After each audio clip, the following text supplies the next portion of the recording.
Hey there, it's Cassie with Trinity Stamps, and I'm super excited to be sharing a product release for the September release called Autumn Rainbow.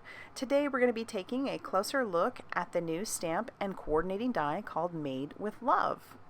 The Made with Love stamp set has two stamps in it. The main image is 3.5 inches wide by 2 3/4 inches tall and features the adorable gnomes that we've all grown to love and adore. And it has a sentiment that says Made with Love.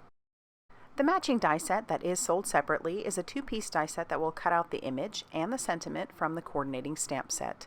This die set is made of high-quality 100% carbon steel, and there you can see it will cover the front of an A2 size card very nicely. Now let's take a quick look at the card that I made using this stamp set. I stamped out my image and colored it with Copic markers, and my sentiment was stamped out and heat embossed with some white embossing powder.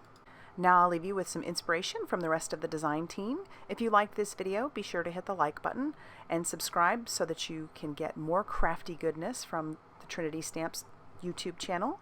Check out our Trinity Stamps blog, the Facebook page, and Instagram for even more inspiration. And thank you so much and have a great day.